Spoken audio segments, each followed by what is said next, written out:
What's up, guys?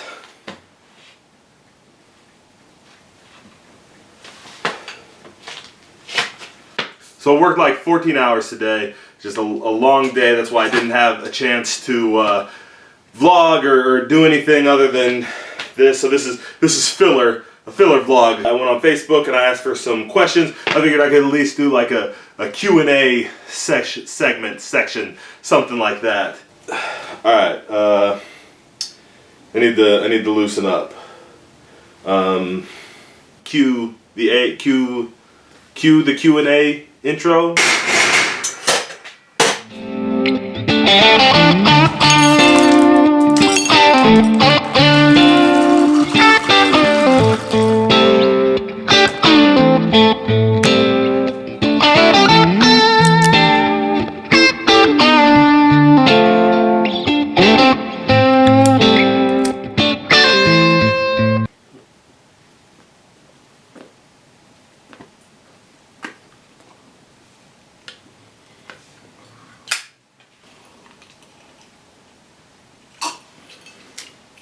Miss Fiona asks, place in wrestling for performers like Hornswoggle.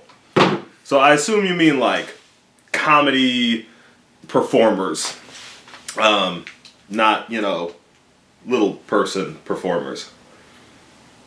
Because little person performers, wherever they fit. Comedy performers, comedy wrestling is not my thing, okay? But that's not to say I don't think it has a place in wrestling, because I certainly do. I think the best shows, like my favorite shows, certainly have a little bit of everything, a little bit of comedy, some hardcore, something hard-hitting, something high-flying, something high drama. I feel like where comedy gimmicks, comedy characters, comedy wrestling runs into a problem is when it tries to mesh with non-comedy performers or non-comedy storylines. When you take them out of their element, and there's always that temptation to do so, because comedy is funny, so it gets over. And when it gets over, there's always this inclination that all of a sudden other performers want a little bit of that rub, so they want to work with it, whether they're comedy or not. The promoters want to start moving it up the card because it's one of their attractions, one of the things that are getting over. What happens is then you muddy the water, right? It becomes not, it loses something, it becomes less funny, or they try to take themselves too seriously, or they try to bring the comedy into a serious scenario, and I've never seen it mesh well.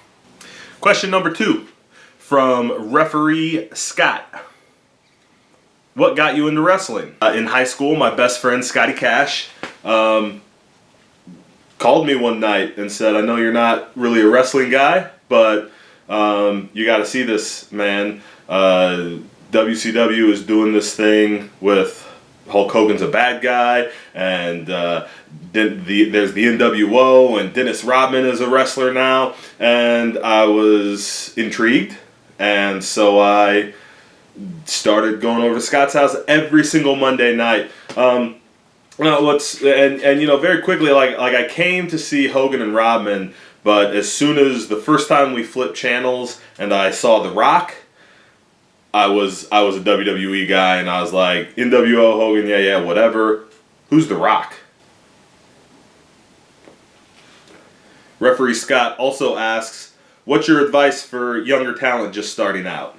Number 1, man, fall in love with this business. Okay, whatever drew you in, if it was the athletics, if it was that you were a fan your whole life, if it's that you like performing and the characters and all this stuff, whatever it is, take that off its pedestal and learn and fall in love with every aspect of this business. The physicality, the moves, the psychology of match structure, the history of it. Watch all the wrestling that you can, and really, whatever your favorite thing is, move away from that and learn everything else that there is, and you know, study your least favorite styles just as vehemently as you study your favorite thing about the business. Fall in love with the whole business.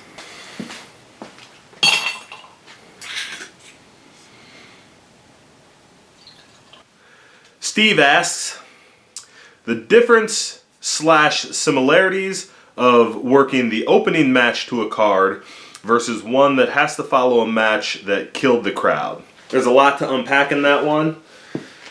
First of all, there is nothing similar about working the opening match of a show versus trying to resurrect a dead crowd, a killed crowd. The crowd at the beginning of a show is always ready to see something. They're always ready to give you some energy, and they want, you know, they're ready for you. And you know, the opening match is always supposed to be the pace setter for the entire night. Now, I want to clarify something real quick, because a lot of people tend to think that that means it needs to be fast-paced, high-flying, you know, have some high spots to energize the crowd, and that is not the case. When you're in the opening match, the way you set the pace is by doing whatever it is you do best. They want to see the best that you have. They want that energy, whatever you love. They want that to come through, because that's what they're ready for. There are two situations where you may have to resurrect a dead crowd. The first is kind of obvious, when there's been a terrible match and the two guys went out there, and maybe they're bad wrestlers, maybe they were having a bad night, maybe the match just went off the rails and they got lost. Who knows? The other option is when you have to follow a match that was amazing. That match, like, you watch that match and the crowd loves it and it's amazing, and you go, oh my gosh, how can you follow that? And the crowd is sitting out there going, oh my gosh, how can anybody follow that? And that is also a dead crowd, because that crowd has given up. Even though they loved what they just saw, they have given up so much emotion, so much energy. They hit such a peak, and now they've crashed.